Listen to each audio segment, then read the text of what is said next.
Have you ever walked into a room and felt like everybody knows something that you don't know? Like a fraud, like an imposter, like a phony. The higher you achieve, the harder it hits. The Okay. more you know, the stronger it gets. Yes, People would know. people would know that I don't deserve this. And when I entered into IIT and I saw these students, and I was like, do I belong here? Feeling like an imposter doesn't mean that you are the one.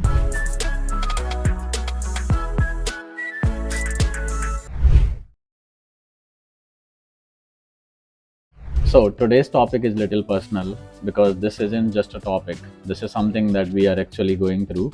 I'm not here to fix that. I'm here to listen to what you want to share. And yesterday we were talking about this specific term called imposter syndrome, and I was literally like not aware about it at all. So can you just share with us why this topic is so personal to you? Have you ever walked into a room and felt like everybody knows something that you don't know? Like a fraud, like an imposter, like a phony. Okay. That you are in this room where there are like all these high achievers. You are here, you are one of them, but somehow you feel that you have, faked your way into it. That's what an imposter syndrome is. Okay, so basically, like, even if you have achieved everything and you are as par as anybody else, like you are basically, you can be even better than them, but you still feel like sabotaging yourself. Is that what the imposter syndrome means? Like you trying to bring yourself down and you want to. You don't credit yourself enough. When Okay. you feel like an imposter, it doesn't always mean that you are an imposter. It's just that you have not accepted yourself in that position yet. You haven't accepted those achievements of yours yet. You feel like those were just luck. Those were, one of a kind situation. Yeah, you just fell into it, or it was the right time, right place, like that. Like you are not the main character. There were other things that led to those successes or those achievements or those anything that you have finished or you have done. That's something like really interesting because I can relate it to relate to it, and let's deep dive into it. So when did you start feeling about this? Like when was it that like you felt like I don't belong here? I really don't even remember when I started feeling like that, because I did not know, like you said, that what does that term mean? You did not know about it. So I never thought of it. I always felt, but I never gave it so much thought that when did I start feeling that? It was every time, like small things. I started painting, and every time I painted like something really beautiful, I saw it and I was like, oh, this is really beautiful. And did I paint it? And then I'm like, there is no way I can repeat this. Please do not ask me to paint it again, because I'm sure that I will not be able to do it again.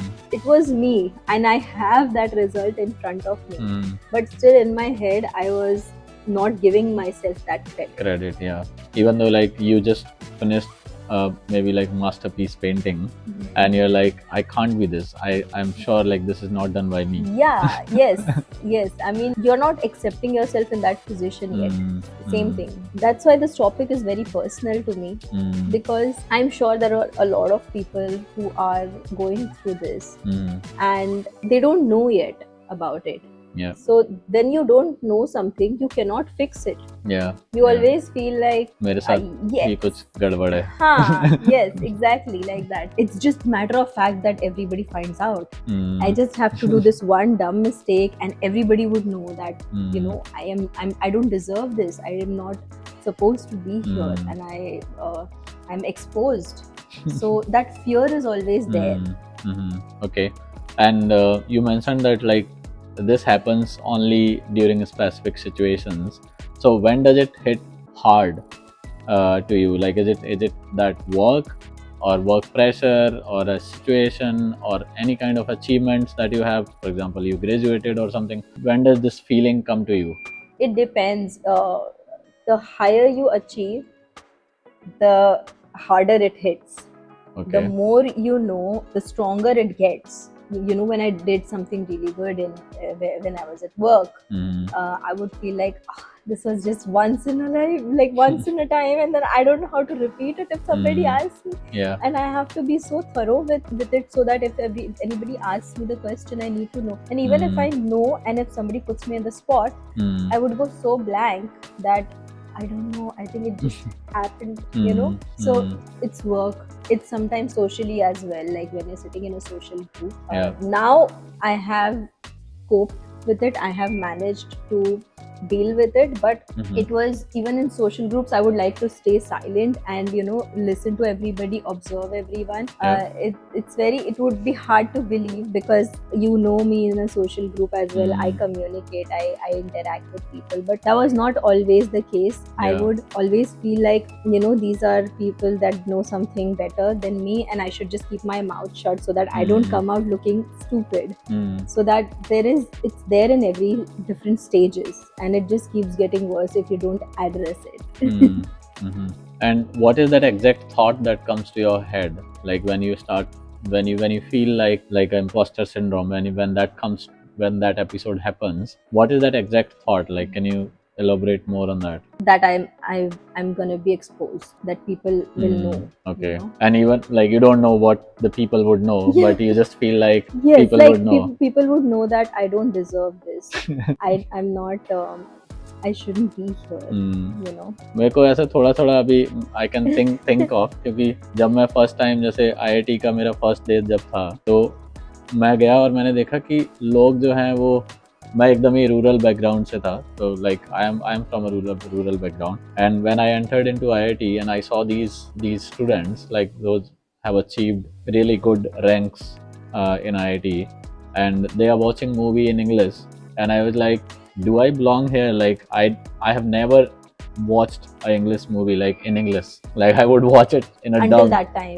like dubbed, like until that time, of course, like when I was in 12th class. So I felt that, I think so, and I didn't know that this feeling has a term that you are just explaining it to us.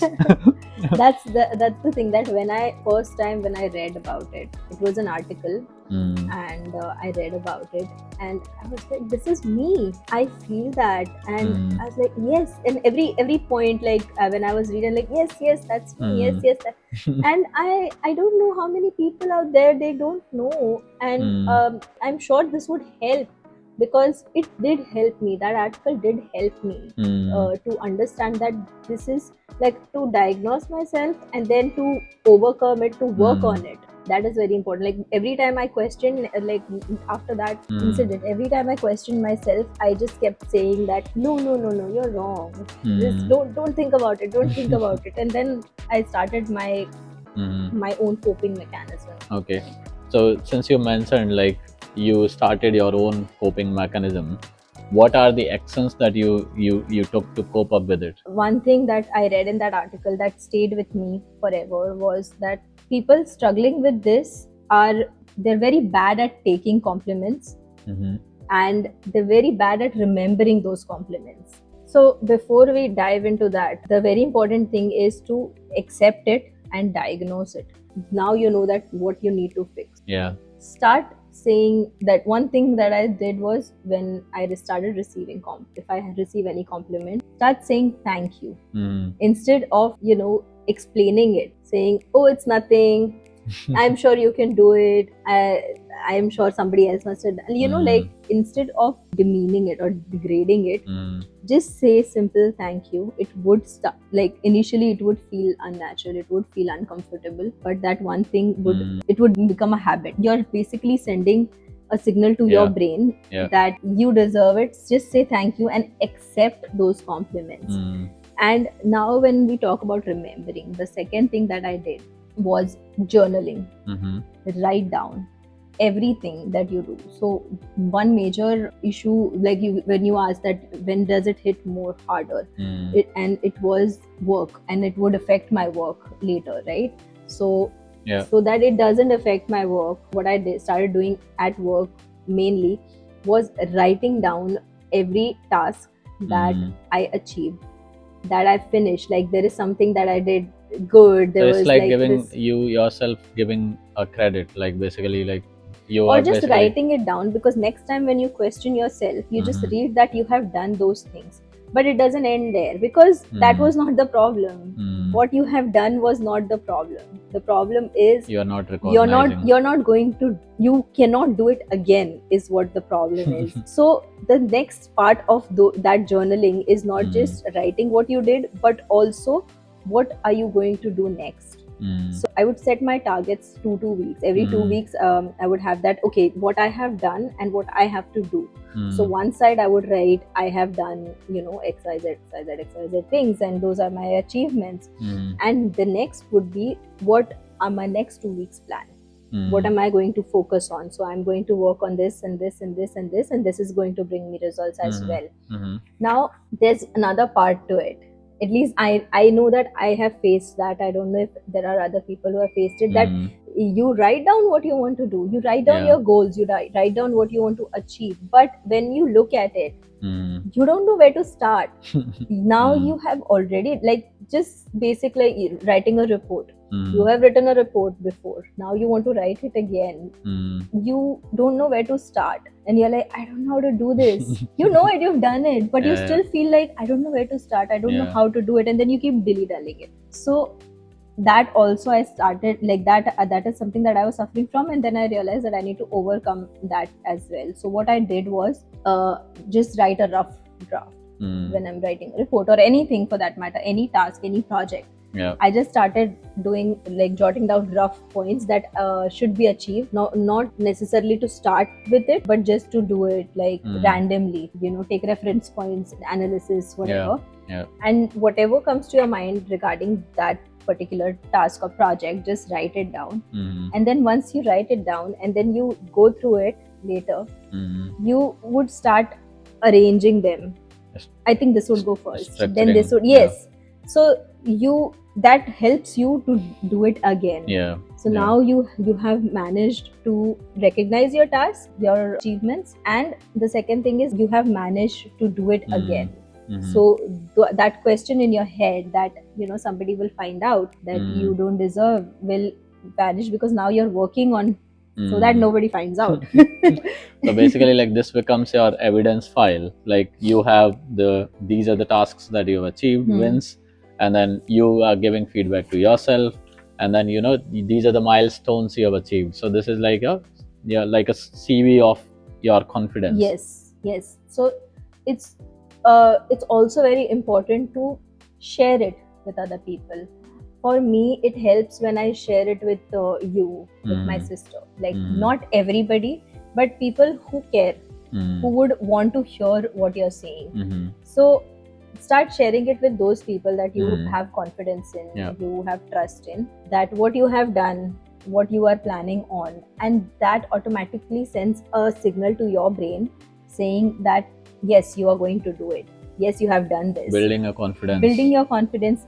Basically sending that signal to your brain that you deserve it. Because all you were doing was questioning if you deserve it. Now you're sending, by sharing it with people you trust, you are sending your signal that you do deserve it. You are not an imposter. So that is something very important. And you mentioned about, like, you said, like, in the starting of the episode, you said you often feel like I don't belong here. So like, when you're trying to, like, take these actions, how do you reframe such thoughts? Like, how do you rewire your mind? I started reframing it from I don't deserve or I don't belong to I am learning here.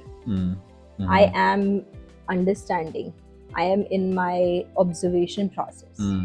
So that also helps a lot, because you don't always have to have answers. You don't always have to have results. Sometimes you have to go through the observation process, learning process. So you need not to be perfect when you are at a moment in life. You are at that moment, and then you will learn, and probably, like, if you're seeing that there are people who are more qualified, less qualified, or whatever, you start learning from there and you try to, like, achieve higher. So basically you are molding your negative thoughts to positive thoughts. Does that make sense? Yes. Basically, you don't always have to have the answers. You cannot be the smartest person in the room. There is always to realize that there is always somebody who is better at something than you, and you are better than something better in something than other person. Mm-hmm. A lot of times there is another this thought or the saying, I don't know what, a quote which I read, uh, is that you are questioning yourself, but there is somebody who is feeling intimidated by you, and you don't even know. You know that you think that oh my god, this person is smarter than me, or this person knows better than I don't know something else. But there is somebody in that room or somebody in this world who is feeling like, oh my god, I want to be like that person. Yeah. You know, and Yeah. you don't know about it, and you don't have to know that who is that person, but you just have to know that I can be that person. So that gives you another level of like that just builds up. Yeah. You want to add something more? No, that's something that I feel like it's not talked about a lot. There are people who have talked about it, but not a lot. And but I'm sure there are people who are suffering from it, and they don't know how to overcome. And if this helped in some ways, it would really mean so much to me personally, because if I know that if that one particular article could have helped me so much, it would really mean a lot to me if I could pass that on to somebody else as well. Yeah, so if you ever felt like you don't belong, just remember that feeling like an imposter doesn't mean that you are the one, like, or you are one. It just means that you are growing. That means that you have achieved something that is making you question. Yeah, so it's like a reminder that you have achieved something bigger, and then you are going to achieve much more than that. You just have to reshape your thinking. Yes. Yeah. You just have to pause and rethink and reroute. Reroute with us. Reroute with us. So yeah, thank you for being so vulnerable with us today. And just for the viewers, we upload new videos every Tuesday. And if this resonated, share it with someone who needs you, or who needs to hear this. Please share it with someone who needs to hear this. And maybe you don't know they are going through it, so just share it anyway. Yeah. And we'll see you next Tuesday.